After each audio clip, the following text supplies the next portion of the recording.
Selamat datang channel Trading for Better Life. Di video ini saya coba analisa satu emiten yang saat ini mulai mencoba bangkit dari downtrendnya dan ternyata laba bersih kuartal 1 tahun 2025-nya melesat 400% lebih.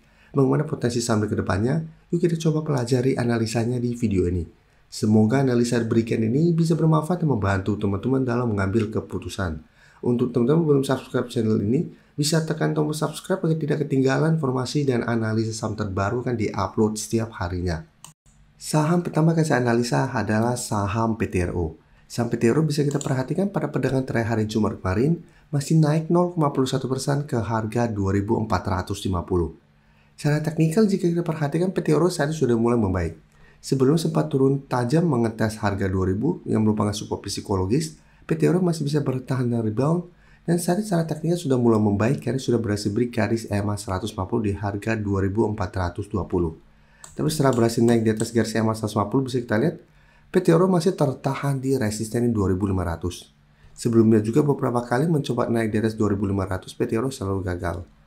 Jadi walaupun pada perdagangan terakhir ditutup naik, candlenya ini masih candle merah. Dan harus teman-teman perhatikan ada ex-date dividend nanti tanggal 30 April. Tapi jika kita perhatikan broker summary, kenaikan hari Jumat kemarin ini terpantau masih ada akumulasi walaupun asing terpantau masih terus keluar. Dan salah satu sentimen positif untuk PTRO karena di kuartal 1 tahun 2025 laba bersih PTRO masih meroket tinggi 400% lebih. Jadi secara teknikal sudah mulai membaik karena sudah berhasil naik di atas garis EMA 150 plus sudah mulai ada akumulasi. Tapi secara teknikal belum bisa kita konfirmasi uptrend karena masih berada di bawah garis EMA 50. Tapi minimal secara teknikal saat ini sudah mulai membaik. Tinggal kita lihat apakah ada dividend trap pada saham PTRO pada saat ex-date dividend nanti. Tapi untuk satu minggu ini menjelang ex-date dividend, saya lihat PTRO masih ada potensi untuk naik di atas 2500. Jadi untuk teman-teman yang ingin coba entry saham PTRO saat ini bisa lebih oke dan tetap tunggu di sekitar garis EMA 150 sampai 2450 ini untuk target entry-nya, dan target swing jangka pendek masih ada potensi ke sekitar 2550 sampai 2600. Sampai target lebih jauh pada saat mendekati ex-date saya lihat masih ada potensi untuk menuju 2700 sampai garis EMA 50. Tapi potensi untuk break garis EMA 50 sepertinya masih kecil potensinya untuk minggu ini, takutnya pada saat mencoba break masih gagal break dan terkena dividend trap. Sekarang kita lihat saham brand. Saham brand jika kita perhatikan saat ini juga masih gagal break garis EMA 50 walaupun secara teknikal juga saya sudah mulai membaik. Jadi sebelumnya juga sempat turun dalam saat itu menyentuh sekitar 4.500 sampai 4.600. Brand juga bisa bertahan dari rebound. Tapi satu minggu ini setelah berhasil naik di atas 6.000, brand masih gagal break garis EMA 50. Jadi pada perdagangan hari Rabu mencoba untuk break garis EMA 50 yang saat sekitar 6.250, brand gagal break. Saat ini kembali mengetes harga 6.000. Dan jika kita perhatikan broker summary, ini harus teman-teman perhatikan. Asing masih terus keluar satu minggu ini. Dan di broker summary ini terpantau ada distribusi besar. Jadi untuk brand harus hati-hati. Harga 6.000 sebenarnya ini belum terkonfirmasi break sebagai resisten. Karena candle pada saat kenaikan hari Rabu ini candle merah. Jadi belum bisa kita konfirmasi. Jadi jika terpantau hari Senin brand ternyata gagal bertahan di atas 6.000 malah lanjut turun di bawah 6.000, secara teknikal brand saya lihat ada potensi untuk kembali melemah ke sekitar 5.800 sampai 5.500. Kan memang secara teknikal brand masih belum oke walaupun sudah mulai membentuk high low. Jadi selama belum berhasil break garis EMA 50 secara teknikal masih akan sideways cenderung downtrend. Apalagi terpantau ini masih ada distribusi. Jadi untuk brand apabila teman-teman sudah punya di harga bawah, jika terpantau hari Senin masih kuat berada di atas 6.000 atau minimal di 6.000, teman-teman masih hold, musnya masih oke. Tapi jika terpantau ternyata brand gagal bertahan di 6.000 mulai melemah, musnya bisa pertimbangkan untuk take profit dulu. Setelah itu baru tunggu di harga bawah untuk re-entry kembali. Karena potensi untuk kembali melemah atau kembali downtrend masih sangat besar jika terpantau gagal bertahan di 6.000. Selanjutnya saham cuan bisa kita lihat. Secara pergerakan juga hampir mirip dengan saham brand, mulai membentuk high low.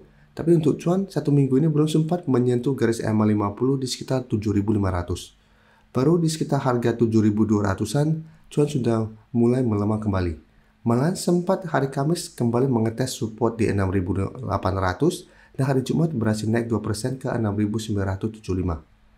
Dan sebenarnya secara candle pun harga 7.000 sebenarnya saat ini masih belum berhasil terlewati. Yang beberapa kali mencoba naik di atas 7.000 saja, cuan selalu tertahan. Dan jika kita perhatikan untuk ex-date dividen juga sama dengan PTRO tanggal 30 April.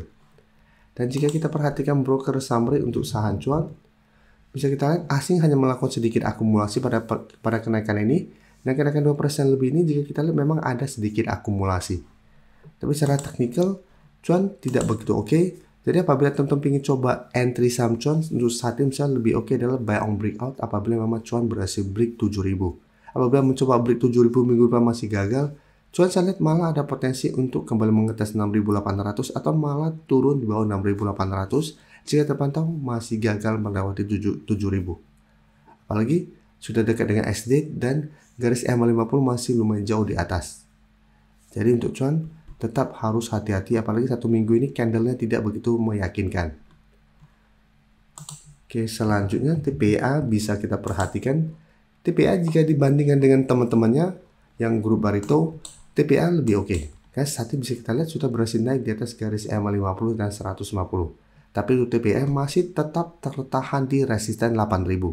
Bisa kita perhatikan sebelumnya pada Februari TPA juga berhasil naik di atas korelasi EMA tapi tertahan di 8.000 malah turun kembali bawah korelasi EMA.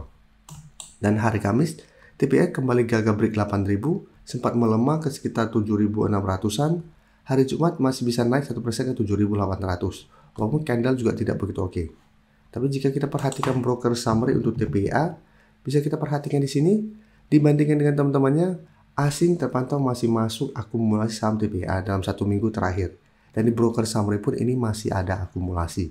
Jadi untuk TPA menurut saya saat ini masih sangat layak untuk di hold karena masih ada support EMA50 150. Jadi walaupun ternyata TPA minggu depan masih gagal break 8.000 dan mulai terkoreksi, selama masih kuat di atas korelasi EMA ini, TPA masih layak untuk di hold. Dan untuk teman-teman yang ingin coba entry saham TPA, untuk saat ini misalnya lebih oke adalah wait and see dulu. Walaupun minggu depan ada potensi untuk kembali naik mengetes 8.000, tapi harga saat ini sudah dekat dengan 8.000. Jangan sampai kita entry di sekitar resisten yang ternyata gagal break, mulai melemah dan kita akan loss. Jadi harus hati-hati apabila kita entry di sekitar resisten apabila memang belum terkonfirmasi break.